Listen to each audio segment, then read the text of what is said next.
Облысына жаңы жетекшisi келді, мен қабыл алдым, мен ал кішімен сөйлестіріп, ушул нерселерди жок кыласыңар деп ал кишиге тапшырма бердим.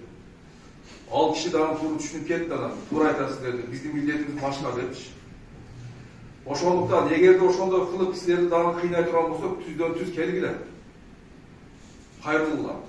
Эсептөөнү палатасы эмес, прокуратура болобу, же башка текшерүүчүлөр болобу, шуда текшеретін органдар болса, сілерді қинап, қорқытып, ақша талап қылып, же болса, мұнда ішті қозға берем, мұнша қаматы берем деп тоқтатты олар. Қиналыстың алдынан. Ошоға ешқандай жол берместен түз эле келип мага кайрылган. Жардам беребиз. А бирок ошол үчүн силер өзүңөр таза болушуңар керек да. Мыйзамсыз ишти жасабагыла. Ана мен мына айтып отқан себебim, мына өзүңүздөр билесиңер мына. Мен бардык райондорго барып, силер менен жолугушуп келдим, туурабы? Мен башында айткам, барган жерде мен чай ичпейм. Ошондой эле болуп атат мынакей. Чай ичпей эле келип атабыз. И чайды силер башка келгендерге да мен куйбагыла тапшырып берген силергечи. Же акимдер тараптан барып силерди кыйнап атабы? Мына конок келди, же булар келди, да чай уюштуруп койсо болот. Жок, а? Же менин орун басарларым барганда, силер чайын берип атасыңар, кой союп атасыңар. Токтоткула андай иштердичи. Биз ошого кеткен акча каражатты баардык ошол айылда жашаган элдерге иштетели. Чайга эмес да.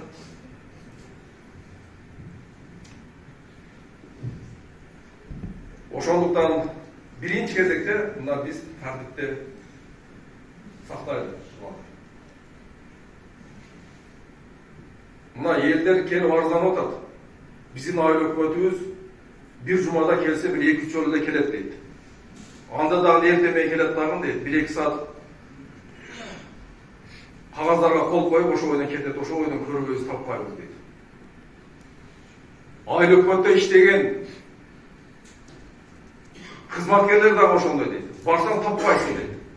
Жер адреси жок, жоопту катчы жок дейт, бир справка барсак дейт. Ошондуктан келгиле, биз сүйлөшүп алайлы. Мен сиздерге жакшынакай шарт түзүп, сиздер менен жакшы сүйлөшүп, сиздерди колдойн деп ушундай иштерге чакырып атам. А бирок силер тоготкостон жанагындай кыла турган болсоңор, анда баардыгы ким ушундай мыйзамдарды бузуп, жумушка келбей, элге кызмат кылбай турган айыл өкмөттөрү менен биз коштошобуз. Бурда айылдык кеңештин депутаттары силерди шайлайт эле, кетирет эле. Азыр андай болуп калды, билип калдык, туурабы? Ошондуктан келгиле, элге кызмат кылабыз деп шайландыңарбы ошол жердечи? Кызмат кылып көрсөткүлө. Эгерде жок, колуңардан келбейби, иштебейбиз десеңер, анда бошотуп берип ордуңардычы, өзүңөр элечи. Мен колумдан келбейт экен, мен иштей албайт экенмин деп элечи. Анан бири-бирибизге жаман көрүнүп, силерди барып, биз барып текшерип, текшерген учурда жумуш ордуңардан таппайбыз силерди, кыйналбайлы да. Азыр манакей мени көргөндө эле айыл өкмөтүңдү таптыңбы деп мага суроо берип атат. Өткөндө Сарапалот айыл өкмөтүнө барып ошол жерден текшердик эле, ошону чыгарып берген экен. Айыл өкмөтүңдү таптыңбы деп бүгүнкү чейин звонок кылып айтышат мынча. Ошентип элге чылдың болбой тургандар. Келгиле. Өз милдетибизди так аткарайлы. Болду, силерге ондан башка ишчилерди эч ким башка жака, мисалы, мыйзамсыз жака биз силерди tutпай жатабыз да, мисалы, туурабы? Же болсо чакырып алып туруп, мына менин тууганым болот, мына жумушка коесуң деп бирөөзү жарымга айттык, мисалы. Же мына мектептин директорун коесуң деп.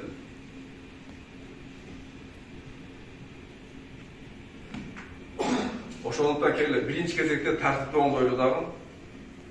Ар ким өзүнүн өнүгө милдетибизди так аткарып, мыйзамды бузбай иштейли. Кол астында иштегендерге дагы жакшы шарттарды түзүп берип, аларды дагы көзөмөлгө алсындар. Экинчи, ана министрлер кабинетинде Президенттин Садыр Нуркожоевичтин берген тапшырмалары бар. Ошолорду так аткарайлы.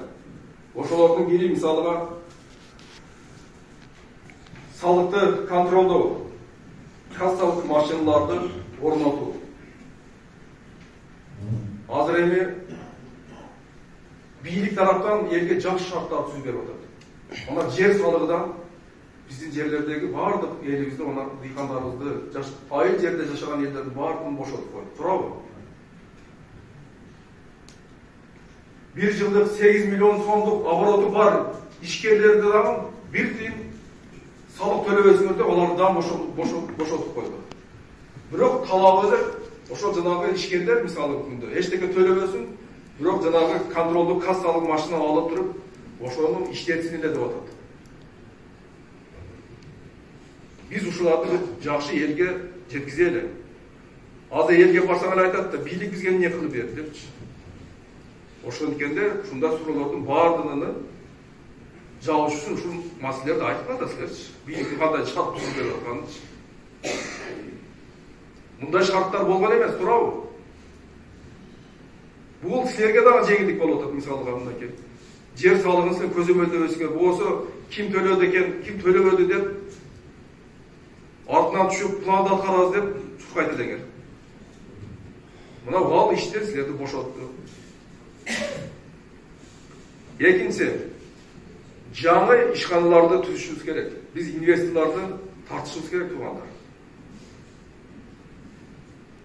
Биз азыр инвестор бара турган болсо, же кен каза турган инвесторлор бара турган болсо эле бизге канча берет экенсиң, же бизди дойлап аласыңбы деген суроолор түшөт да силердечи.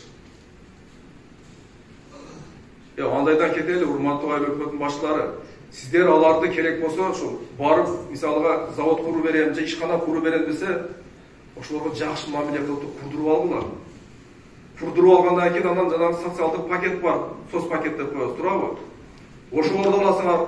Анча-мынча айыл өкмөткө иш жетпей калган болсо, же болсо бир иш чара өткөзүп аткан болсоңор, барып туруп сүйлөшүп, кичине бизге колдоо кылып койгула, жардам көрсөтүп койгула десеңер, берет ошолорчу. Ага чейин алдын кылыш үчүн силер биринчи кезекте ошолордун ишканаларын курдурган ошол жергечи.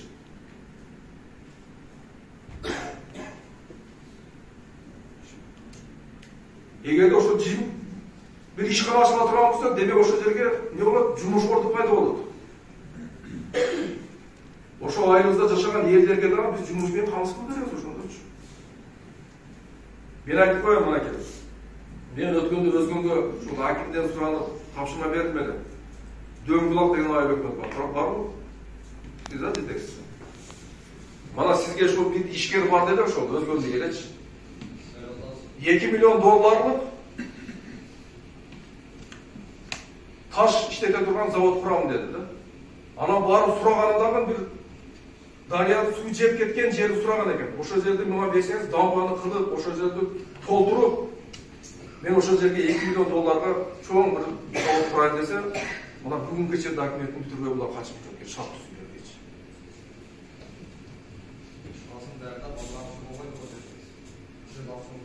Эми чыгыз абысына берсеңер, бересиңер. Айтып атам, мен мыйзамсыз бербейле деп аткан жерим жок. Бар жокту мыйзамдуу кылып бергиле. Эртең өзүңөргө сөз тийбей турганда. Бирок силер ошого кол сунгандан кийин силер дагы кол сунуп койгула деп атам ошол ишканаларгачы. Мына силер ошону эрте бүтүргөнгөрдө, 1-2 ай мурда бүтүргөнгөрдөчү. Ал баштамак ошо ишти чалдырган экен. Артка кетип бардат да. Отуруңуздар, буну мен мисал кылып айтып атам. Мындай мисалдар толтур ар бир айыл өкмөттө барсыздар. Ишкерлерди колдоо айтып атамбы? Мында завод, фабрика же кичинекей бир чакан ишкана болсодан курдуртуп ала бергиле.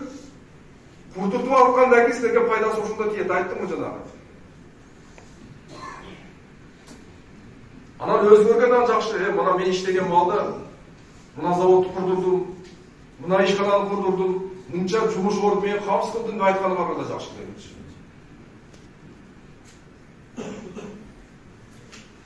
Андан тышкары мынакей чакан кестерди куруу боюнча тапшырмалар берилип атат, туурабы? Бул Каракулжада мынакей канчалаган дарыяларыбыз бар. Ал жака тарттыла инвесторлордучу. Бул мына Кушапта бар, Алайда бар, мына дарыяларыбыз бар, Нокатта бар, дарыялар бар. Кегіле, чакан кез құрғандарды біз тартады. Мына көріп отырсыңдар, құрғақшылық болып, электр энергиядан қиналып отырмыз. Әрбірімізге, әрбір районға, әрбір айлыққа лимит қойып отырады. Электр энергияны ашты, іштенсіңер, жауапкершілікке тартатын қоқысында жетекшілер бар. Тұра ғой. Ошондай болмау үшін мына чакан кездерді құрайды. Мен айтып қояйын, мен азыр чет елдік инвесторлармен сүйлөшүп, быйылкы жылы Кудай кааласа мына күннен алуучу электр энергия ала турган инвестор тартып атабыз. Мына эгерде бул боло турган болсо, ошол азыр карашып атабыз. Жанагы Лепке жакын, жанагы кат станцияга жакын жерлер болсо, биз ошол жерлерге курабыз деп иш алып барып атабыз. Балким бул Кара Суу району болуп калышы мүмкүн, могу жерде. Чердокат району болуп калышы мүмкүн, Алай району болуп калышы мүмкүн, Өзгөндө болуп калышы мүмкүн. Ошондо силер дагы мындай көрсөтүп, кайерыңер бар. Силер ошондой нерсе талашышыңар керек, ошондой нерселерди. Эгер ал ишкана түштө турган болсо, ал жерде ошол коюлган жерге аренда төлөп берет мисалга. Кирешет анан бардык, салык төлөйт.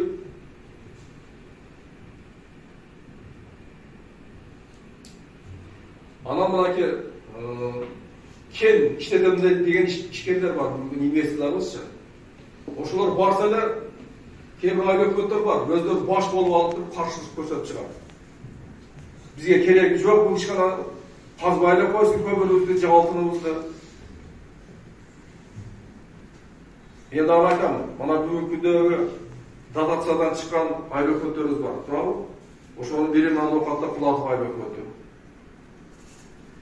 Кара Сууда Сарай айыл-өкмөтү. Мына булар мисалы дотациядан чыгып, акчалары көп кейбір иштер жасашат мисалгачы. Барсаң жолдор асфальт мисалга, бала бакчанын өз эсептеринен же болбосо ошол ишкана эсебинен курушуп атат. Ошол базардын эсебинен куруп атат. Башка иштерди жасап атат. Эмне силер эмне?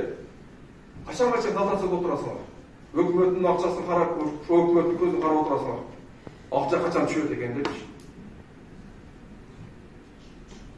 Ошондо кен байлык силерде да бар. Ошондо заводдорду силерге дагы куруп беребиз дегендер бар, инвесторлор бар. Келиңиздер, мына быйылкы жылы 22-жылды жакшы ойлор менен, жакшы милдеттер менен, жакшы пландар менен баштайды, ошону жакшы аяктайлы туугандар. Демек ар бир айыл-өкмөт инвестиция тартып, жаңы ишканаларды ачыңыздар. Ана мен дайым эле айтамын, мынау курулуп жаткан айыл жерлердеги объекттер боюнча.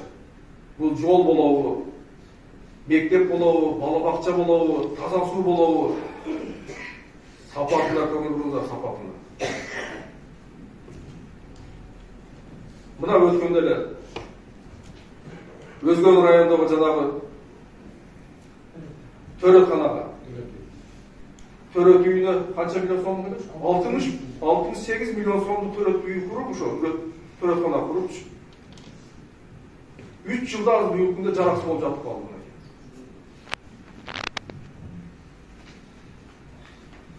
Ошого айтам да, биз айтып атпайбы, биз баягы лента кескенде эле чакырасыздар. Ага чейин урматтуу мына акимдер отурат, акимдин орунбасары отурасыздар. Сизге да кызыктар болуп барыңыздарчы өзүңүздөр. Отура бербейчи. Ошо курулуп аткан объектиге барып койгула, ошо курулуп аткан кезде эгерде сапаты начар болсо, ошондо оңдоп кетсе болот. Ал барып лентаны кесип коюп кеткенден кийин карасаң сапаты начар экен, оңдоп коебуз деп ошондой кала берет. Качан оңдойт алар? Ал оңдолбойт. Ошо жаңы куруп аткан мектептердин алдыга коюлган брусчаткаларды барып көргүлө. Ошодон баштагыла барыпчы. Карасаң сынып, жарака кеткен, же чекелер учуп кеткен брусчаткалар жаңы коюлуп аткан мезгилде ошондо. Ал 1 жылдан кийин үйрөнөт. Же болсо киши коет, бир жаңы жаса ошол жерде мектептин астында иште көлчөк пайда болот, балдардан жүрө алып атат.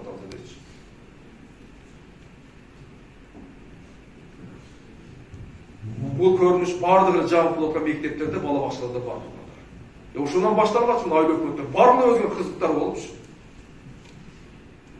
Мамлекет бюджеттерге акча бөлүп ошо мектептерде ошол социалдык объекттер куруп берип атат. Жакшы текшерип алганда. Бул подрядчиктерге баары олар эптеп бүтүрүп пайдасын тауып кетет. Кабыл алып атканда бир койду сояттар силерди чакырып туруп, сыйлайт ошондой колду кое бересиңер, кете берет алар. Баягы андай иштерди токтотойлу. Текшерип кабыл алып аткан алдындагы жакшы текшерип, анан мурда шашырат элек. Мисалы сентябрь айында ачышыбыз керек мектепти деп туруп, эптеп бүтүрүп лентаны кесет элек. Андайга жол бермегиле. Сентябрда ачылбаса, октябрда ачылсын. Бирок шаштырбай, сапаттуу куруп алып кабыл алган. 2 жыл, 3 жыл күтүп тургандан мен 1 ай күтө албай калам ошол жердечи. Ошондон сапатына коюлган терезелерди, бар эшиктерди көргүлө. Жарабаса мындай жарабайтындай эшик деп айтылгандачы. Терезелер коюп кетет, кийинки жылы барып бассаң, же урушкалар сынган болот, же болсо жабылбай кала турган терезелер коюп коюшат.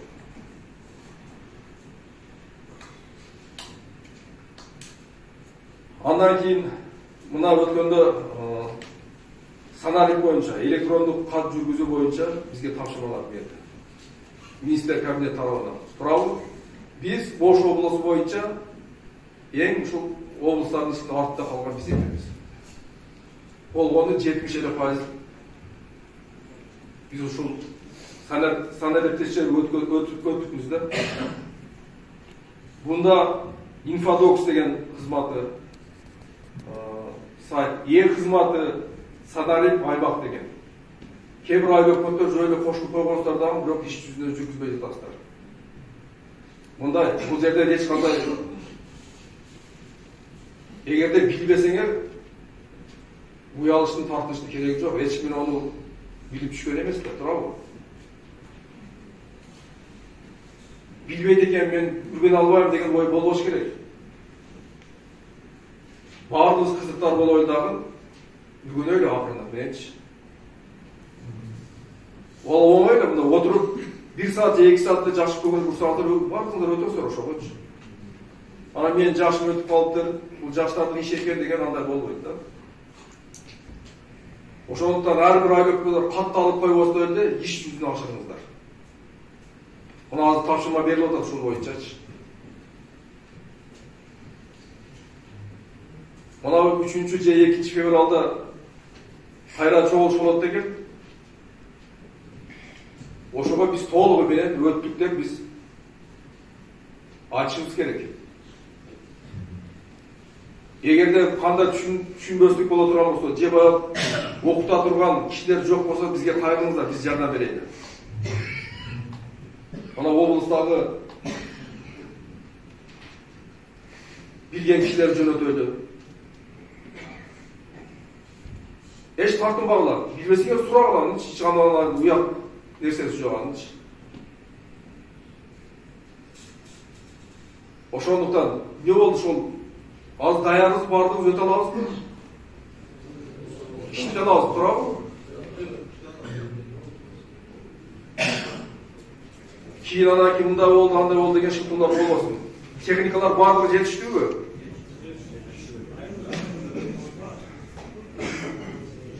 Жетишпегендер болсо, акимдер менен байланышып, чечимге жетпей турган техникалардычы.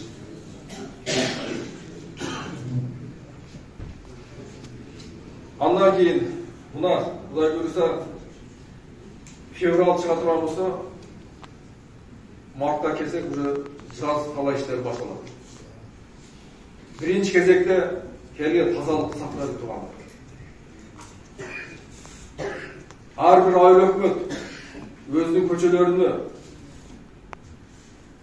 тазалап, ар бир элге айтып, элдер Кудайга шүгүр, азыр бүгүнкү күндө бардык элдерде жаңы үйлөрдү салып, жаңы королорду салышып, коргондорду салышып андай болду, туурабы? Бирок кээ бир баягы колунда жок адамдар боло турган болсо, айыл өкмөт тараптан ошого жардам берилген. Жана чайга кете турган акчаларды ошолорго жардам берип койгон, ошолордун үйлөрүн актатып, краскалатып андай болчу. Her birimizin ailemize barganda tazalık жақсы болып, bir тәртіп болып, тышқы көрініштерін үйлерді жақсы көрініп тұрса өзімізге де жақсы да тұра ғой. Biz özümüz жақсы, özümüzді өзіміз сыйлашу үшін, biz özümüzге шарт түзу керек. Ошондуктан биринчи кезекте тазалык, жаз алды башталары менен жолдун четиндеги бак-дарактарды, бактын ичиндеги бактарды баардыгын актаталы. Жолдун чекесиндеги арыктарды баардыгын тазалатып чапырайлы. Ана кайерге барбасак суу жетпейт дейбиз. А бирок айылга караласаң баардыгыбыз көчө сугарабыз. Көчөдө суу жаткан болот да. Көчөнү суу басып жаткан болот. Себеби ошол көчөнүн чекесиндеги арыктардын чагылбаганын тазаламагандыгы. Андан тышкары жана ички чарбалык каналдарды, арыктарды тазалайлы. Ауылдын жетекчилери менен жакшы иш алып баргыла. Өткөндө да айттым, эгерде арык тазаланбаса, суунун жоготуусу көп болот. Арыктар тазаланып чабылган болсо, суу бурсаңыз тез эле келип калат, туурабы? Тазаланбаган арыктан кантип суу келет? Азыр барып карасак, ошо каналдарды баардыгын камыш басып жатат.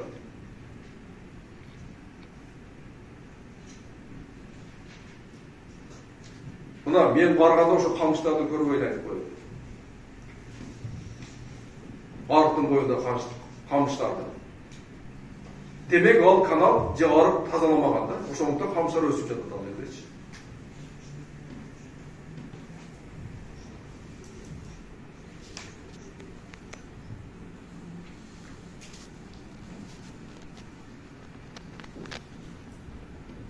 Ошол анан мына жаздын алды менен бактарды кыркыш керек баягы чикенге деп коебуз. Ал жака обрезка дейт орусча. Ошолорго көзүбүздү кылгыла, ошого иш чаралар ошолорго жүргүзгүлө.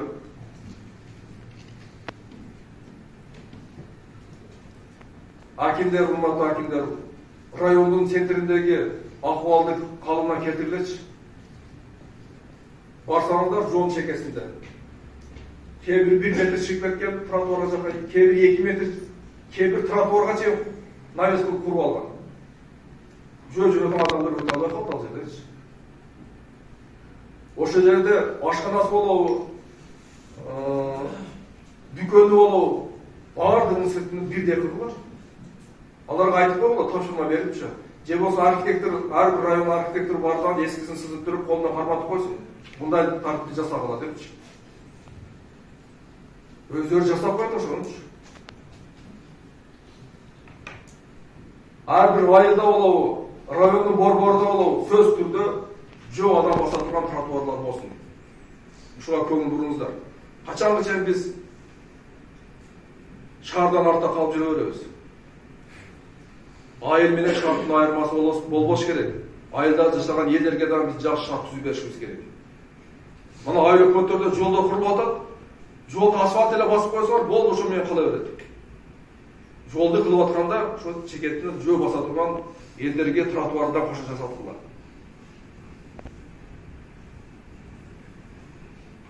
Туура, барсаңар айылдагы элдер дагы чыгып кеткен жол жака карапчы. Аларга жакшы түшүндүрүп ишти жасагыла. Айтып, 1 метр, 2 метр чыгып кетсең, бул жака кирип кош, 2 метр жерден эмне дарамет аласың деп сурагыла. Эмне пайда табасың 2 метр жерденчи? Же болсо бир оңго чөп чыкпаса ал жерден. Эмтеле тосуш үчүн тосуп алган. Ошолорду акырындап сүйлөшүп, жылдырып, мыйзам чегинде, жолдун четинде тротуарлар жасайлы. Жана айттым, бала бакча курулуп аткан болсо дагы азыркы заманбап строй материалдар колдонойлу. Жакшы шарт түзүп бере турган бассейн болобу, ойной турган жерлери болобу, азыркы заманга бап ылайык жасатайлы бардыгыбыз. Биздин дагы айыл жери менен шаардын жашаган элдердин айырмасы болушубуз керек. Шарты бирдей болуш керек бардык жерде. Ушуга өтөлү.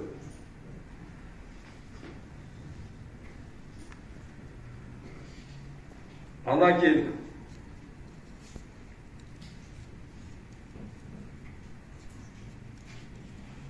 мына жерлер бойынша азыр мынагы мыйзамсыз берилип кеткен жерлерди азыр мыйзамдаштырып атабыз, туурабы? Ушуга этият болуңуздар. Азыр кээ бир жерлерде, кээ бир айыл өкмөттөрдө ушул дагы токтомдорду, жаңы токтомдорду жасап туруп, мурда печаттар бар окшойт, мен билбейм. Киргизип атат экенсиңер. Андага жол бербегиле.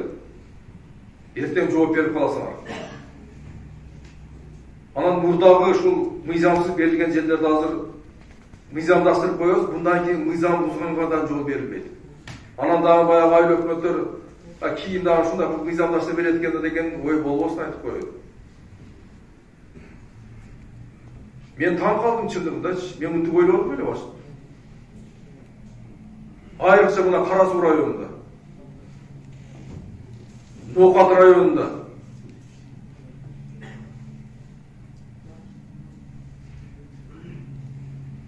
мына азыр комиссиялар иштеп атат. Мына бүгүн кечээ күнү акыркы күнү эле бирок бирөөсүнөн тапшырып элек. Себеби дегенде ал жакта жумуш көп болуп атат азырчы. Өтө мыйзамсыз берип кеткен жерлер көп болуп турат. Айтып коеюн, мындан кийин анда көрүнүш болбойт. Кийин мыйзамдаштырбайт мындай кылып. Эгерде кимиңер мыйзам буза турган болсоңор, анда жоопкерчиликке тартыласыңар. Şu жер маселеси боюнча абайлангачы.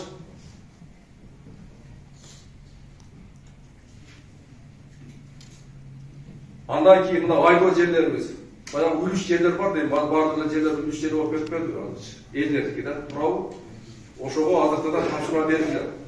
Мына өткөндө президентибиз айтты, айыл жерге де бир дагы сотик жер айдалбай, эгин себилбей калбасын деп атат.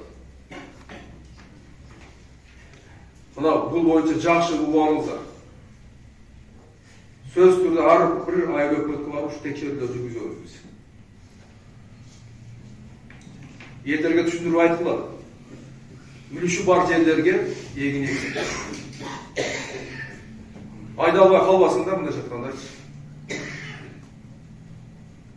Мына насыяларды берип атат, шарттарды түзүп берип атат, үйрөндөрдү берип атат.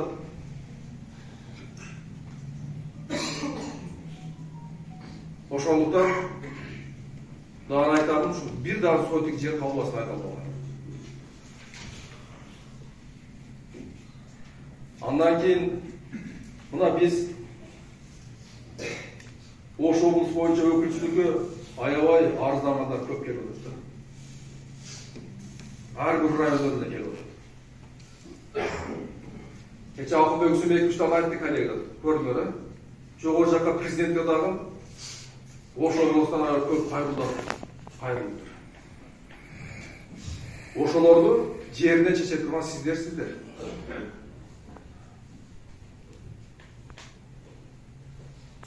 Айыл өкмөт сиздер чечесиздер. Эгерде сиздер чече албасаңыздар, ондо акимдер сиздер жардам берип сиздер чечкиле.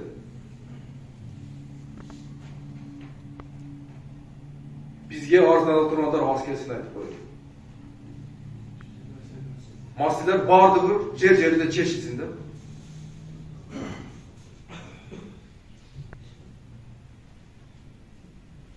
Болбогон маселе менен келет. Ошол айыл өкмөтү чечип кое турган маселе менен келип жатачы.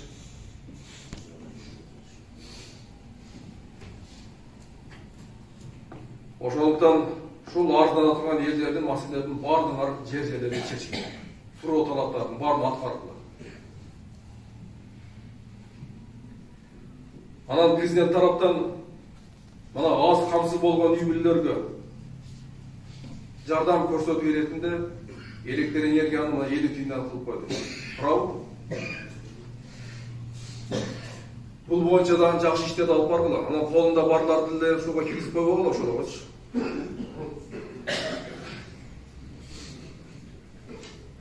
Бул боюнча айыл өкмөттөр иштеңиздер, караңыздар. Анан баягы бериле турган жардамдардагы мисалга колунда жок адамдарга эмес, байларга берип коет экенсиңер. Айыл башчылары менен жакшы сүйлөштүрүп, эгерде ушундай көрүнүш боло турган болсо, айыл башчылары дагы силер жазалап да. Мен түшүнүп атам, силер дагы ушу айыл өкмөткө отурасыңар, чыкпайсыңар да. Эми эгерде Мында қарасаңар, ошол айыл өкмөттөгү элдердин баарын эле таанисыңар да, мисалы, туурабы? Билесиңер ким жакыр жашайт, ким конуда жок, ким бай. Ошону алып кетканда да бир карап койгулачы өзүңөр, мына тизмесин карап туруп, чындап ушундай кылып берип атабы же колунда барлар адам берип коюп атат депчи. Жана жардам келсе дагы ошондой. Баягы колунда жок адамдар жардам да албайбыз деп арызданышат, мисалы. Ушундай көрүнүштөр дагы жок болсун. Анан мына жаңы жылда биз балдарга жанагы жаңы жылдык бала тур өткөздүк да. Ошол жерде Аяз атага кат жазгыла десек, кат жазсын десекчи. Аяз атага кат жазып атат. Бул Кара Суу районунда, анан Чоңалай районунда болду да. Bir kız kat жазып bir. Аяз ата, şu жаңы жылга мага bir üstüme kiyetime bir kurtka alıp berсеңиз. Аны мен өзüm киемин. Анан кийин менен кичинекей үлкөм бар. Анан кийин ошол үлкөм дагы мен беремин. Ошо экөөбүз кийели, биз кышта ушундай курткабыз жок калды депчи. Ошондо Чоңалайдан дагы bir кат келди да мындай. Анда көрүп мен мындай тура албайсың да чын айткандачы. Кандай болушу? Ошолорду кантип айыл өкмөттөр билбейсиңер ошону көрдүчү. Демек эл менен силер аралашпайсыңар да. Элдердин баары көйгөйүнү билбейсиңер. Ошондой үй бүлөлөргө айыл өкмөт өзүңөр да берип койбойсуңар ошол нерселердичи.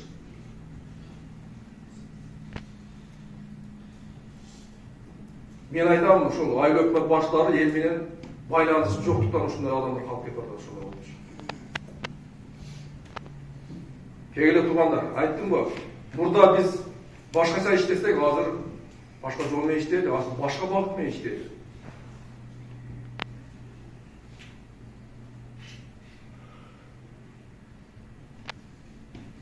Ошондо колдо жок үй бүлөлөрдү карайлы, жардам берели ошолоргочу. Эгерде силер жардам бере алсаңар, бизге кайрылгыла, акимчиликке кайрылгыла. Биз чечели аны, чече албасаңар ошол маселелерди. Бизге маалымат берип койгула ошондой маалыматтардан.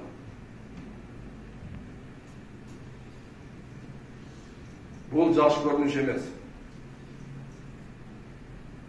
Биз жүрөбүз азыр кычырап, кээ бир айыл өкмөттөрдүн жиптерде жүрөсүңөр. Элиңер болсо жанагыдай жакырсыз жашап атат.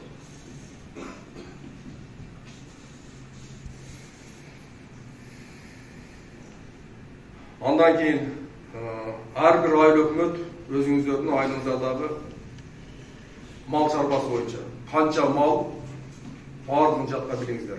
Канча жылкы бар, канча уй бар, канча кой эчки бар. Райондун акимдери сиздер билиңиздер. Ар бир районда канчада малдар бар экен, жатка билиңиздер.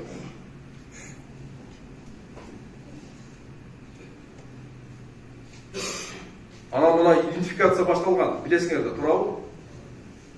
Мана боло малдар бардыгы толугу менен идентификациядан өтүп бүткөн. Жылына эле баягы жаңы туулган торпоктор жылына басылып турат. Жылкы мынакей биздин Ош областы боюнча 101 000 жылкынын башы боло турган болсо, ошонун болгону 16 000 эле чип басылып тур.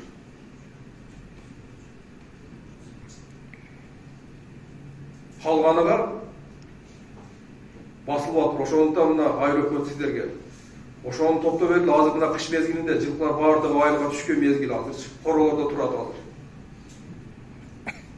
Азыр баштагыла дагы ошону өткөзгүлө идентификацияданчы. Ошо иштерди жүргүзгүлө. Эртең жайлоого чыгып кеткенден кийин ашыктап айтасыңар, кетип калды жайлоого депчи.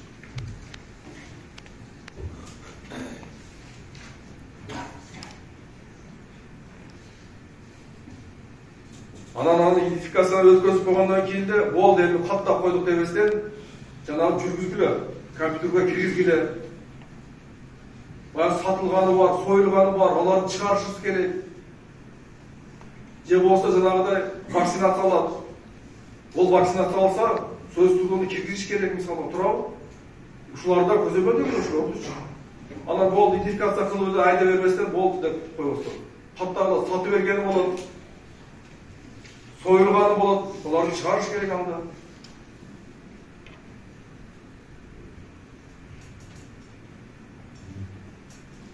Ушул маселе боюнча. Анан кийин биринчи кезекте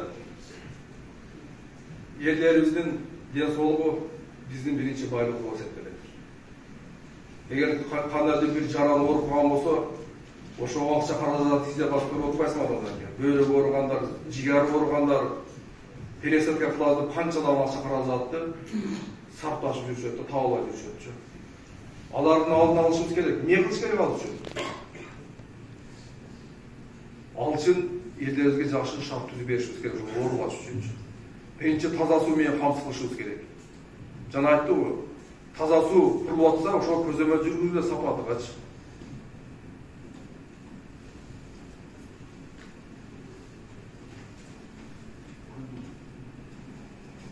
Андан кийин спорттук оюндарды көп уюштурулат.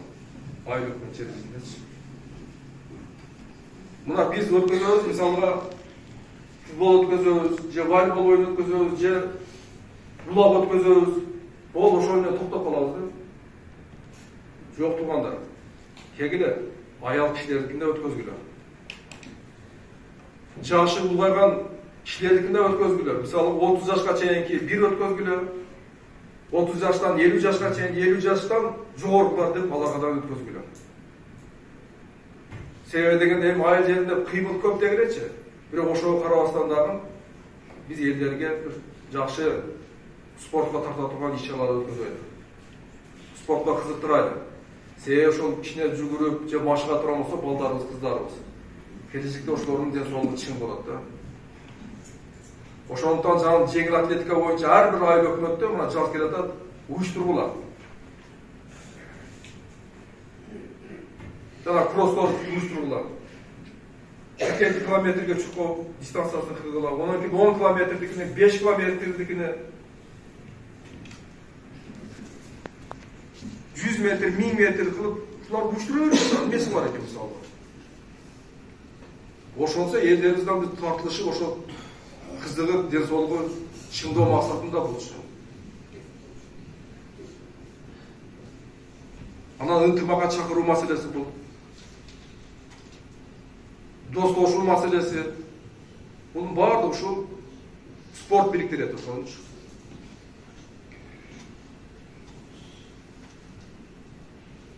Анан мында ар бирибиздин, ар бир айыл өкмөтүбүздө, ар бир жерибизде, райондорубузда мисалга жакшынакай эс ала турган жерлерибиз бар, туурабы? Ошол жерлерге дагы жакшы туристтерди тартып, эми чет элден эмес, жок дегенде ошол жанагы өзүнүн ички туристтер келсе деле мисалга пайда мисалы. Ошол жерде иштеп аткан жанагы чайканасы болобу, же башкасы болобу, сөз түрдө жанагы кассалык контролдук машиналар болуп ошолор табылыш. Анан тазалыгын сактасын.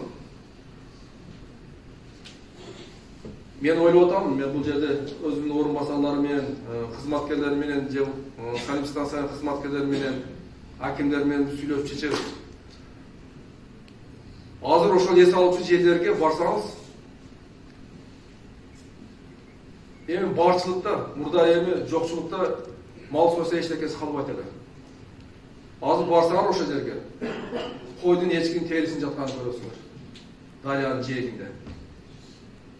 Ичеги чабагы жатат ошо дарыянын жээгинде. Жуубайт аны эч ким, тазалабайт.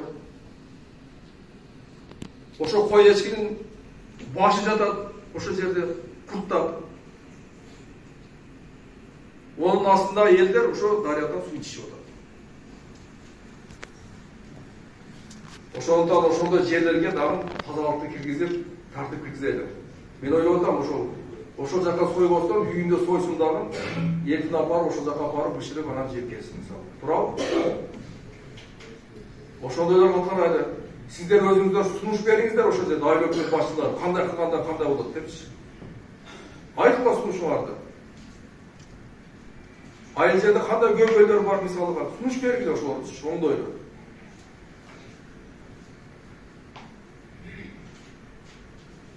Ошондуктан жана эс алуучу жерлерге дагы жакшы тартип кылып, эгерде сөөрө кылып, бир чайкана кыла турган болсо, сапатыга көңүл бурулат, жакшынакай кылсын, жакшы төшөктөрүн салсын, жакшы билемдерин жабыласын ошолорду. Келген элге дагы эс алып кете турган бир жакшы шарттар түзүп берсин да.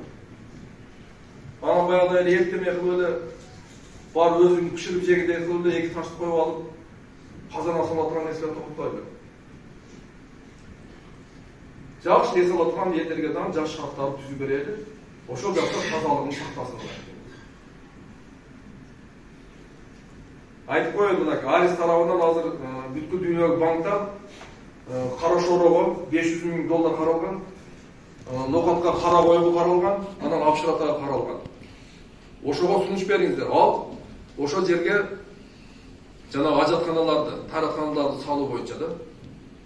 Кандай сунуш бере аласыздар ошол жерге? Чынында силерге эле керек нерсе да. Эртең туристтер келе турган болсо дагы мисалга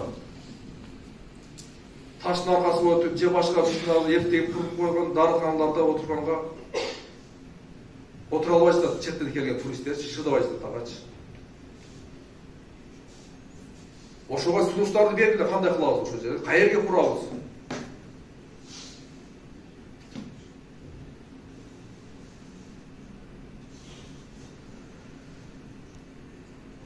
Ошол анан кийин мына көмүр боюнча мен айтып кетейин. Көмүр боюнча айыл өкмөттөр отурасыңар бул жерде. Тендерлер силер өткөзөсүңөр мектептер боюнча, туурабы? Бала бакчаларга, ФАПтарга. Ошондо ал шартын азыртуудан оңдогула. Мен өткөндө айттым го. Эгерде көмүр карьери бар ишкана болсо, ошолор катыша турган тургула. Жана ортомчулар жок болсун да. Мана азыр деле азыр бар, мисалга айта турган болсом, Арван районунда бир мектепке көмүр барып тур. Күйбөй кыйналып атыптыр. Нокатта да уктум мен мына Жиле мектебинде бар. Бул жерде айыл өкмөт отурасыз. Барып көзөмөлдөп койгон сапаты жок. Ал эми жанагы ортомчу карьери жок адамдар жөн дипломат менен утат дагы, анан кийин ол көмүр издей баштайт анан кийин, туурабы? Барып ошо жаңы ачылган карьерлерден арзан көмүр издейт да, себеби ол арзан өтүп алган да. Анан ал келет дагы силер менен сүйлөшөт. А сиздердин ишиңер ам жок, эртең ол кышта күйөө көмүр күйбөйбү? 5-10 үй берсе ошо кызыктар силерге ошо кызыктар болот. Ошондуктан азыртадан Мурадын силге тапшырдым ошол шарттарды чогуу отуруп даярдагыла дагы ар бир айыл өкмөт ошол шарттар менен тендерге кача турган иш-чаралар өткөрүлдү. Ошол мен суранам, давай келгиле, жаман жакшы айтышпайлы. Анан көрө ынтымак болойлу дагы. Эгерде кандай жардам болсо, келгиле биз түзүп берели, жардам берели. Келгилечи бир эл үчүн бир жакшы иште береличи. Мына жаңыздан келди, мына жаңыздан алып жаңыздан баштайлы. Эл үчүн бир кызмат кылып, бийликтин бүгүнкү күндө бийликтин кылып аткан иштерин жеткизип, айыл жеринде жашаган элдерге жакшы шарт түзүп берели тургандар. Колдон келет да, туурабы? Анан дагы айтып коеюн мынакей. Айыл өкмөттөр, акимдер мына той тамашаларыңызды айткыла. Эгерде жакын тууган уруңуздар болсо барыңыздар. Анан жөнүндө башка бирөөлөрдү заты чакырсаң, тойго келип эле жүрө бергиле, той жүрчү. Токтотойлу ушундай иштерибизчи.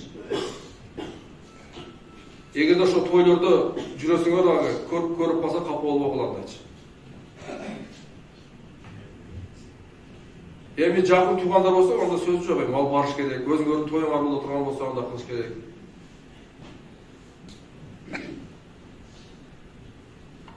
бул жагаларга көңүл бурайлы. Ошол мен айта турганым ошол. Кегилер, ошол биримдикте, ынтымакта иштейли. İştesek болот да, турабы? Анан бул жерде эл орун басарларыбыз турат. Балким булардын дагы бир өздөрүнүн сунуштары бардыр, ойлору бардыр.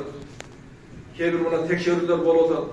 Эгерде силер жакшы иштешпей турган болсоңор, силер өзүңөр архивдер текшерүү жүргүзсөңөр, анда биз облустан барып биз текшергенге аргасыз болуп атабыз.